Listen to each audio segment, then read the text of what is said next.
Toru tidak mau pergi. Dia mengambil satu batu kerikil dan menggenggamnya erat. Aku juga seorang pria. Aku tidak bisa pura-pura tak melihat dan pergi begitu saja. Seorang preman menertawakan Toru dan mengusirnya. Tapi bocah itu melempar batu dan mengenai pipi si preman. Tentu itu berakibat buruk. Preman tersebut langsung maju dan meraih kepala Toru dan berniat menghajarnya. Kyuubi tidak bisa membiarkan. Dia meraih satu preman di dekatnya, mengangkat orang itu dan melempar sampai menubruk tembok jembatan dan terjatuh dengan keras. Satu orang lagi ditarik bajunya dan dihantam pakai kepala keras Kyuubi. Satu orang maju mengainkan tongkat baseball. Kyuubi menunduk untuk menghindar. Lalu satu uppercut kanannya menghajar muka si preman sampai terpental ke belakang. Satu lagi tidak sempat bereaksi. Pas Kyuubi berlari mendekat dan menghajarkan kepalan tinjunya yang besar ke muka si preman. Kinjo terlihat kaget. Lalu bersama dua kawannya yang masih berdiri, segera mengepung Kyuubi dengan tongkat dan pipa besi di tangan masing-masing. Sedangkan Kinjo mengeluarkan pisau yang dia bangga-banggakan. Kyuubi menatap diam ke arah Kinjo dan malah berjalan maju mendekat. Satu orang di sebelah kanannya mengaingkan pipa besi, tapi Kyuubi dengan gampang menghindar, lalu menangkap orang itu dan melemparnya, menubruk satu orang di sebelah kiri. Belum sempat bangun, tinju Kyuubi sudah membuatnya bubuk pingsan di tanah. Tersisa Kinjo saja yang mengacungkan pisau untuk mengancam. Tapi Kyuubi berjalan santai mendekati orang itu, yang malah Kinjo sendiri yang ketakutan. Cuma dengan dilihatin saja, Kinjo jatuh terduduk karena takut, lalu kabur melarikan diri. Toru menatap tak percaya. 7 orang preman yang mengerang kesakitan di tanah, dan semuanya dihajar oleh satu orang saja. Ini Kyuubi, guman Toru. Sedang Kotori berdiri diam. Dia menenangkan diri. Lalu bertanya, apa Toru baik-baik saja? Jangan mengkhawatirkanku. Aku lebih khawatir denganmu, balas Toru. Tapi dia langsung kaget melihat ada satu orang yang baru datang. Kyuubi menoleh dan melihat kawan lamanya, Asuma Ryo. Aku melihatnya, Kotori. Umur tidak membuatmu lambat. Kau tetap kuat seperti dulu. Jadi, apa kau ingat? Inilah Ishida Kotori yang asli, kata Ryo. Sedangkan Kyuubi tidak menjawab dan berjalan maju ke arah Ryo yang masih memuji kekuatan Kyuubi. Jumlah tidak ada artinya kalau kau serius, kan? Kekerasan itu mengalir dalam darahmu. Apa kau tidak lihat, Kotori? Kau dan aku bisa menguasai dunia ini dan mendapatkan apapun yang kita inginkan. Tapi Kyuubi ternyata cuma berjalan melewati Ryo saja dan memungut kertas berisi gambar map tempat mereka akan mengadakan pesta penyambutan dirinya. Lalu terus berjalan dan mengajak Toru pergi. Ryo menoleh dengan emosi. Kotori, apa kau ingin menghabiskan sisa hidupmu dengan menundukkan kepala kepada orang lain? Bekerja keras demi gaji yang tidak seberapa.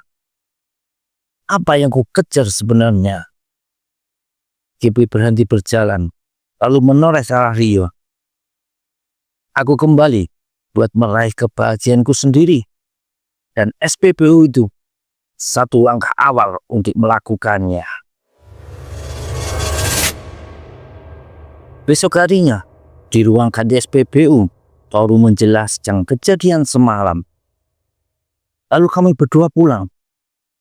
Jadi maaf sudah meninggalkan kalian begitu saja. Tolong, jangan marah padanya, kata Toru. Kinshiro menatap dengan pandangan tak percaya. Aku marah padanya? Kau pasti bercanda, kan? Jawabnya. Noguchi juga ngomong kalau mereka akan merencanakan pesta penyambutannya lain hari lagi. Apa kalian tetap lanjut minum-minum? Tanya Toru. Dengan emosi, Kinshiro menjawab kalau acara jadi mengerikan. Turbo mabuk parah sampai muntah-muntah di toilet. Saburo terus ngoceh tentang Kamen Rider. Dan si gendut ini tidak bisa berhenti makan dan minum, teriak Kinshiro sambil menunjuk ke arah Noguchi. Jangan begitu. Aku kan sudah nanya sebelumnya, dan kau bersedia patungan membayar tagihan. Jadi aku cuma mengambil kesempatan yang ada, bantah Noguchi. Kesempatan palamu, saut Kinshiro kesal.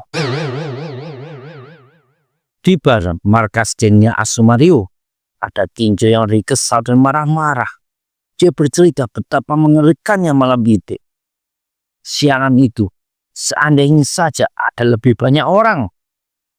Lalu muka Kinjo seperti menyadari sesuatu. Tunggu, apa bos tahu ini yang akan terjadi? Tapi tetap menyuruh kami. Masaru sambil ngemil kacang kulit menatap Kinjo sambil tersenyum. Aku sudah coba menghentikannya. Ngasih tahu kau cuma akan berakhir orang-orang kita bersimbah darah. Kinjo mendengarkan dengan seksama. Mereka bisa diganti dengan mudah. Itu yang dia katakan, lanjut Masaru. Kinjo langsung kesal mendengarnya. Sialan, kami dimanfaatkan begitu? Masaru cuma tersenyum tipis melihat anak buahnya itu menahan marah. Kembali ke SPBU, Kyuubi sudah datang dan langsung membungkuk minta maaf karena tidak datang tadi malam.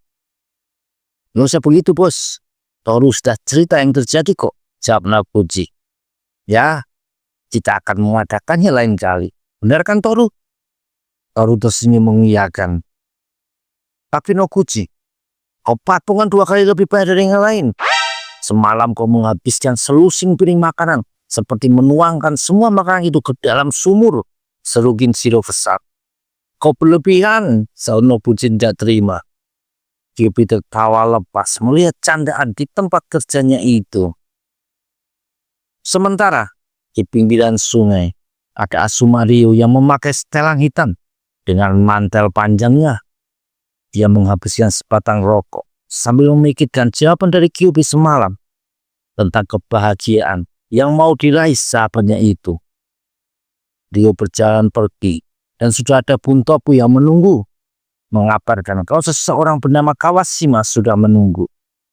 Ya, jawab Rio singkat sambil lanjut jalan. Dia sendiri merasa kalau dirinya sudah tidak bisa lagi kembali dari jalan hidup pilihannya ini. Di kesempatan, Rio ngasih instruksi kepada seseorang tentang bagaimana mereka akan melakukan transaksi. Kita sudah 3 kali berbisnis. Bukankah seharusnya kau bisa sedikit lebih percaya padaku? Saut seorang pria dengan rambut gimbal. Percaya? Apa kau bodoh? Saut Rio dengan kesal. Kau cukup lakukan seperti yang kuminta. Pria berambut gimbal itu menatap Rio tak percaya, lalu meludah. Pasti sudah berjalan agak jauh. Yoshio, apa itu Asumario yang terkenal? Tanya seseorang dengan rambut klimis dan sial di leher. Iya bos, dia orang yang bernyali. Banyak yang berpikir dia akan terus memanjat sampai puncak. Tapi aku tidak suka sikapnya. Kalau saja dia tidak berbisnis dengan kita, aku mungkin sudah mengajarnya, kata Yoshio. Ini terakhir kalinya tidak berbisnis dengannya, kata si pria klinis. Ada 2 tipe orang yang memanjat naik ke puncak. Orang yang mendapatkan teman atau orang yang malah menambah musuh. Dan bocah itu jelas tipe yang kedua. Sepanjang yang ku tahu, tipe seperti itu tidak akan hidup sampai hari tua. Sedangkan di SPBU, Noguchi berlari dengan panik. Bos, mereka kembali mengirim seseorang. Orang ini sepertinya yang terburuk yang mereka punya, teriak Noguchi ke Kyuubi, yang pas melihat satu orang berkacamata hitam sedang duduk di atas motornya. Orang itu malah langsung tertawa dan menyapa Kyuubi. Kotori, lama tak berjumpa. Kau tetap jelek kayak dulu. Lalu keduanya tertawa bersama. Ternyata orang itu adalah satu lagi teman lamanya Kyuubi, yaitu Tsuneyoshi. Di tempat lain, ada Ginjo yang terjatuh karena habis dipukul seseorang. Apa yang kau pikirkan sampai berbicara seperti itu padaku? Tanya Rio dengan muka dingin kepada Ginjo. Fagi, kau yang memperlakukan orang-orangmu kayak sampah. Aku tak percaya begitu bodohnya percaya dan mengikutimu. Balas Ginjo. Dengar semuanya, orang ini tidak menganggap kita rekannya. Kita cuma alat yang dipakai buat meningkatkan posisi. Seru Ginjo ke para anak buah Rio lainnya. Asumario cuma tertawa sinis. Jadi itu yang kau pikirkan, ha? Ginjo menatap sengit ke arah Asumario dan langsung mengeluarkan pisau andalannya. Rio melepas jas hitamnya dan meminta anak buahnya buat membawakan sebuah palu dengan pegangan yang panjang kayak tongkat. Aku akan bermain denganmu, Ginjo. Di belakang, Mas Hadi cuma diam menonton sambil tersenyum melicik. Kembali ke SPBU, Sune nyanyi dengan tatapan serius. Ini adalah harinya, temanku. Bersiaplah buat kalah. Coba saja, bocah cantik. Saud Kyuubi tidak kalah serius. Mulai, teriak Toru. Ternyata dua sahabat lama itu sedang adu panco dengan Tong sebagai pengganti meja. Muka Sune terlihat tegang, matanya melotot.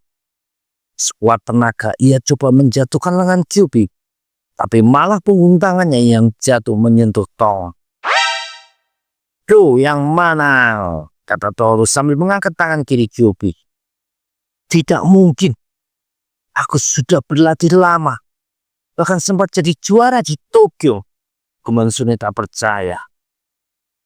Tunggu kiri. Kita lakukan dengan tangan kiri. Sebenarnya aku tidak. Seru Sune. Sementara itu, pertarungan lain sudah selesai.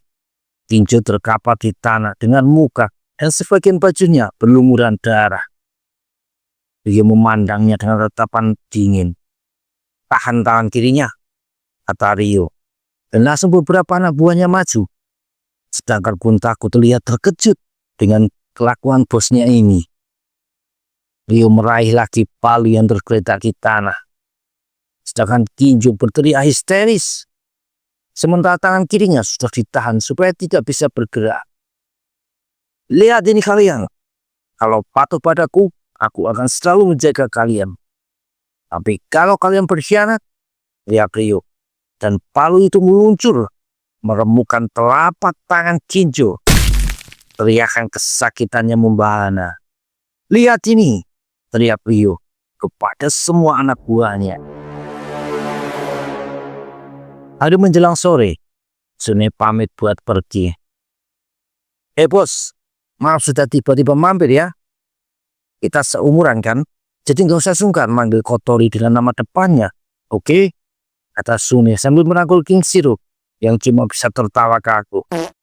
Kalian juga ya, lanjut Sune ke Noguchi dan Toru. Mampir lagi kapan-kapan, kata Noguchi. Kabari kalau kau ada konser di dekat sini, aku pasti akan menontonnya, kata Toru. Sune bilang ke Kyuubi kalau dia akan nginep di tempatnya Koso dan minta Kyuubi menelponnya nanti malam. Juga, kalau kau ketemu lagi sama Rio, katakan di luar semua ketegangan yang terjadi, aku tetap menganggapnya sebagai saudara. Kita mungkin sudah tidak nongkrong bareng lagi, tapi aku tidak pernah lupa dengannya. 11 Februari. Aku bahkan masih ingat hari ulang tahunnya, kata Sune.